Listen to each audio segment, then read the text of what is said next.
Hi! ಎಲ್ಲರೂ ಹೇಗಿದ್ದೀರಾ? ಎಲ್ಲರೂ ಚೆನ್ನಾಗಿದ್ದೀರಾ ಅಂದ್ಕೊಂಡಿದ್ದೀನಿ. ನಾನು ತುಂಬ ಚೆನ್ನಾಗಿದ್ದೀನಿ. ಇವತ್ತು ನಾನು ನಿಮಗೆ ಹಾಗಲಕಾಯಿ ಗೊಜ್ಜು ಮಾಡಿ ತೋರಿಸ್ತಾ ಇದ್ದೇನೆ. ಇದೇನಪ್ಪ ಹಾಗಲಕಾಯಿ ಅಂತ ಮೂಗು ಮುರಿತಿದ್ರಾ? ನಮ್ಮ ಮನೆಯಲ್ಲೂ ಹಾಗೆ ಯಾರಿಗೂ ಹಾಗಲಕಾಯಿ ಅಂದ್ರೇ ಆಗ್ತಿರ್ಲಿಲ್ಲ. ಮಕ್ಕಳಿಗೂ ಅಷ್ಟೇ, ನಮ್ಮ ಯಜಮಾನ್ರಿಗೂ ಸಹಿತ ಅಯ್ಯೋ ಹಾಗಲಕಾಯಿ ಅಂದರೆ ಎಷ್ಟು ಮೂಗು ಮುರಿತಿದ್ರು. ಇವಾಗ ನೋಡ್ರಿ ಎಷ್ಟು ಚೆನ್ನಾಗಿ ತಿಂತಾ ಇದ್ದಾರೆ. ನನಗೆ ಆಶ್ಚರ್ಯ ಆಗಿಬಿಡ್ತು, ಇಷ್ಟು ಚೆನ್ನಾಗಿ ಬಂದಿದೆಯಾ ಇದು ಅಂತ. ಚಪಾತಿ ಜೊತೆಗೆ ಮತ್ತೆ ಮತ್ತೆ ಹಾಕ್ಸ್ಕೊಂಡು ತಿಂತಾ ಇದ್ದಾರೆ. ಅಷ್ಟು ಚೆನ್ನಾಗಿರ್ತದೆ.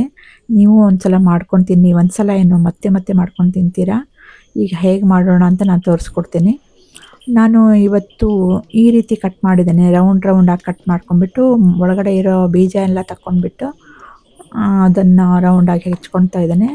ಬೀಜನೂ ತಕ್ಕೋಬೋದು, ಎಳೆದಿದ್ರೆ ಬೇಕಂತಿಲ್ಲ, ತೆಗಿಬೇಕಂತಿಲ್ಲ. ಸ್ವಲ್ಪ ಬಲ್ತಿದ್ದರೆ ತಕ್ಕೋಬೋದು, ಹಾಗೆ ತಿನ್ಬೋದು, ತೊಂದರೆ ಇಲ್ಲ, ಚೆನ್ನಾಗಾಗುತ್ತೆ. ಇದಕ್ಕೆ ನಾನು ಸ್ವಲ್ಪ ಅರಿಶಿಣ ಪುಡಿ, ಒಂದು ಸ್ವಲ್ಪ ಉಪ್ಪು ಹಾಕಿ ಚೆನ್ನಾಗಿ ಕಲಿಸ್ಬಿಟ್ಟು ಒಂದು 10-20 ನಿಮಿಷ ನಾವು ನೆನೆ ಬಿಡಬೇಕು. ಇದು ತನ್ನ ಒಂದು ಸ್ವಲ್ಪ ಅದರಲ್ಲಿರುವಂಥ ಕಹಿ ನಾವು ಕಡಿಮೆ ಮಾಡ್ಕೊಳ್ಬೋದು. ಇವಾಗ ನಾನು ಅದಕ್ಕೆ ಒಂದು ಮಸಾಲೆ ಪೌಡರನ್ನು ರೆಡಿ ಮಾಡೋಣ. ಸೊ 1-2 ಸ್ಪೂನಷ್ಟು ಶೇಂಗಾ ಕಾಳು ಹಾಕ್ಕೊಂಡಿದ್ದೇನೆ. ಅದಕ್ಕೆ 1 ಸ್ಪೂನಷ್ಟು ಕಡಲೆಬೇಳೆ ಹಾಗೂ 1 ಸ್ಪೂನಷ್ಟು ಉದ್ದಿನಬೇಳೆ ಹಾಕ್ಕೊಂಡು ಫ್ರೈ ಮಾಡ್ಕೊತೀನಿ. ಎಣ್ಣೆ ಏನೂ ಹಾಕೋದು ಬೇಡ, ಡ್ರೈ ಫ್ರೈ ಮಾಡೋದು. ಆಮೇಲೆ ನಾನು ಒಂದು 4-5 ಒಣಮೆಣಸು, ಬ್ಯಾಡಗಿ ಮೆಣಸು ಹಾಕ್ಕೊಳ್ತೇನೆ. ಬ್ಯಾಡಗಿ ಮೆಣಸು ಹಾಕಿ ಹಾಗೆ ಅದ್ರ ಜೊತೆಗೆ ಫ್ರೈ ಮಾಡ್ಕೊಂಬೇಡೋಣ. ಈಗ ಸ್ವಲ್ಪ ಅದಕ್ಕೆ ಎಳ್ಳು ಹಾಕ್ಕೊಳ್ತೇನೆ, 1 ಸ್ಪೂನ್ನಷ್ಟು ಎಳ್ಳು ಹಾಕ್ಕೊಳ್ತೀನಿ. ಇದಕ್ಕೆ ನಾನು ಜೀರಿಗೆ ಹಾಕ್ಕೊಳ್ತೀನಿ ಹುರಿದಿದ್ದು. ಆಮೇಲೆ ಈಗ ನಾವು ಸ್ವಲ್ಪ 1 ಸ್ಪೂನಷ್ಟೇ ಬೆಲ್ಲ ಹಾಕ್ಕೊಂಡಿದ್ದೇನೆ. ಯಾಕಂದರೆ ಸ್ವಲ್ಪ ಕಹಿತನ ಇರುತ್ತಲ್ಲ, ಅದಕ್ಕೋಸ್ಕರ ನಾನು 1 ಸ್ಪೂನಷ್ಟು ಬೆಲ್ಲ ಹಾಕ್ಕೊಳ್ತೇನೆ.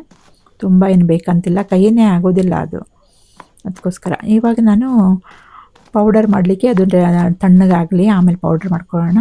ಇವಾಗ ನಾನು 1 ಸ್ಪೂನಷ್ಟು, ಈರುಳ್ಳಿ, ದೊಡ್ಡ ಈರುಳ್ಳಿ ಕಟ್ ಮಾಡ್ಕೊಳ್ತಿದ್ದೇನೆ, ಸಣ್ಣದಾಗಿ ಹೆಚ್ಕೊಳ್ತಿದ್ದೇನೆ. ತುಂಬ ಸಣ್ಣದೇನು ಬೇಡ, ಮೀಡಿಯಮ್ ಸೈಜ್ನಲ್ಲಿ ಹೆಚ್ಕೊಂಡ್ರೆ ಆಯಿತು. ಆಮೇಲೆ 2 ಟೊಮೆಟೊ ತೊಗೊಂಡಿದ್ದೇನೆ, ಅದನ್ನು ಸಣ್ಣದಾಗಿ ಹೆಚ್ಕೊಳ್ಳೋಣ. 2 ಟೊಮೆಟೊ, 1 ದೊಡ್ಡ ಈರುಳ್ಳಿ, ಇಷ್ಟು ನಾವು ಮಾಡ್ಕೊಂಬಿಟ್ರೆ ಮಸಾಲೆ ಪೌಡರ್ ಇವು 3 ಇಟ್ಕೊಂಡ್ಬಿಟ್ರೆ ನಮಗೆ ಹಾಗಲಕಾಯಿ ಗೊಜ್ಜು ರೆಡಿ ಆಗುತ್ತೆ. ಈಗ ಮಸಾಲೆ ಪೌಡರ್ ರೆಡಿಯಾಗಿದೆ. ಈಗ ನಾನು ನೆನೆಸಿಟ್ಕೊಂಡಿದ್ದ ಹಾಗಲಕಾಯಿ ಇತ್ತಲ್ಲ, ಅದಕ್ಕೆ ನಾನು ಸ್ವಲ್ಪ ಹಿಂಡಿಕೊಳ್ಳೋಣ. ಹಾಗೆ ಅದು ನೀರು ಬಿಟ್ಕೊಳ್ತದೆ, ನಾನು ಉಪ್ಪೆಲ್ಲ ಹಾಕಿದ್ನಲ್ಲ, ಅದು ತನ್ನಷ್ಟಕ್ಕೆ ತಾನೇ ನೀರು ಬಿಟ್ಕೊಳ್ತದೆ. ಆಮೇಲೆ ಅದನ್ನು ಹಿಂಡಿಬಿಟ್ಟು ಆಮೇಲೆ ಬೇರೆ ನೀರು ಹಾಕಿ ತೊಳ್ಕೊಳ್ಳೋಣ. ಇಷ್ಟು ಇದು ಬಂತು ನೋಡ್ರಿ, ಇದ್ರದ್ದು ನೀರು ಬಂತು. ಈಗೇನು ನೀವು ಭಯ ಪಡೋದೇ ಬೇಡ, ಕಹಿ ಇರುತ್ತೆ ಅಂತ. ಕಹಿ ಎಲ್ಲ ತೆಗೆದಾಗ್ಬಿಟ್ಟಿದೆ. ಕಹಿ ತಿನ್ನೋರಿಗೆ ಇದೆಲ್ಲ ಮಾಡಬೇಕಂತಿಲ್ಲ, ಡೈರೆಕ್ಟಾಗಿ ಮಾಡ್ಬೋದು. ಕಹಿ ತಿನ್ನದೇ ಇರೋರಿಗೆ ಸ್ವಲ್ಪ ಈ ಥರ ಎಲ್ಲ ಮಾಡ್ಕೊಂಬಿಟ್ರೆ ಆರಾಮಾಗಿ ತಿನ್ಬೋದು. ಈಗ ನಾನು ಒಂದು ಬಾಣಲೆಯಲ್ಲಿ 4 ಸ್ಪೂನಷ್ಟು ಎಣ್ಣೆ ಹಾಕಿಬಿಟ್ಟು, ಸ್ವಲ್ಪ ಎಣ್ಣೆ ಹೆಚ್ಚು ಬೇಕಾಗುತ್ತೆ ಇದಕ್ಕೆ.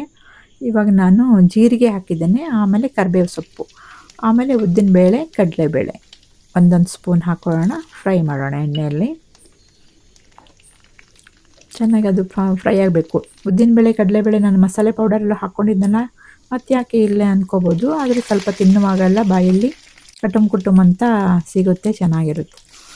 ಆಮೇಲೆ ನಾನು 1-2 ಒಣ ಮೆಣಸು ಹಾಕ್ಕೊತೇನೆ. ಆಮೇಲೆ ನಾನು ಹೆಚ್ಚಿಟ್ಕೊಂಡಿರೋಂಥ ಈರುಳ್ಳಿ ಹಾಕೋಣ. ಅದು ಫ್ರೈ ಆದಮೇಲೆ ನಾನು ಸ್ವಲ್ಪ ಹಾಗಲಕಾಯಿ ಇವಾಗ ಹಾಕ್ಕೊಳ್ತಿದ್ದೇನೆ. ಹಾಗಲಕಾಯಿ ಸ್ವಲ್ಪ ಎಣ್ಣೆಲೆಲ್ಲ ಮಿಕ್ಸ್ ಮಾಡಿಕೊಂಡು ಸ್ವಲ್ಪ ಫ್ರೈ ಮಾಡಾದಮೇಲೆ ಟೊಮೆಟೊ ಹಾಕ್ಕೊಳ್ಳೋದು. ಟೊಮೆಟೊನೂ ಅಷ್ಟೇ ನಾವು ಎಲ್ಲ ಮಿಕ್ಸ್ ಮಾಡಿಕೊಂಡು ಸ್ವಲ್ಪ ಫ್ರೈ ಆಗೋವರೆಗೆ ಇದನ್ನು ಮಸಾಲೆ ಪೌಡರನ್ನು ನಮಗೆ ಎಷ್ಟು ಬೇಕೋ ಅಷ್ಟು ಹಾಕ್ಕೋಬೋದು. ನಾವು ಒಂದ್ಸಲ ಮಾಡಿಕೊಂಡ್ರೆ ಯಾವಾಗಾದರೂ ಹಾಗಲಕಾಯಿ ಈ ಥರ ಗೊಜ್ಜು ಮಾಡ್ಕೋಬೇಕಂದ್ರೆ ಅದೇ ಮಸಾಲೆ ಪೌಡರನ್ನು ಯೂಸ್ ಮಾಡ್ಕೋಬೋದು. ಈಗ ನಾನು ಒಂದು ಹುಣಸೆಹಣ್ಣು, 1 ಲಿಂಬೆಹಣ್ಣು ಗಾತ್ರದಷ್ಟು ಒಂದು ಹುಣಸೆಹಣ್ಣು ನಾನು ನೆನೆಸಿಟ್ಕೊಂಡಿದ್ದೆ, ಅದರ ನೀರು ಹಾಕ್ಕೊಳ್ತೇನೆ. ಆಮೇಲೆ ನಮಗೆ ಅದಕ್ಕೆ ನೀರನ್ನು ಸ್ವಲ್ಪ ಎಷ್ಟು ಬೇಕೋ ಅಷ್ಟು ಕ್ವಾಂಟಿಟಿ ನೋಡಿ, ಗೊಜ್ಜು ಹೇಗೆ ಬೇಕು ಅಂತ ಆ ಥರ ನಾವು ನೀರು ಹಾಕ್ಕೊಂಡು ಟೇಸ್ಟಿಗೆ ಉಪ್ಪು ಹಾಕ್ಕೊಂಡ್ಬಿಟ್ಟು ರೆಡಿ ಮಾಡ್ಕೊಳ್ಳೋಣ.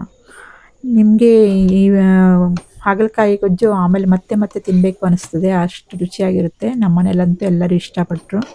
ನಿಮಗೂ ಇಷ್ಟ ಆದರೆ ಈ ವಿಡಿಯೋ ಲೈಕ್ ಮಾಡಿ, ಶೇರ್ ಮಾಡಿ ಹಾಗೂ ಸಬ್ಸ್ಕ್ರೈಬ್ ಮಾಡಿ.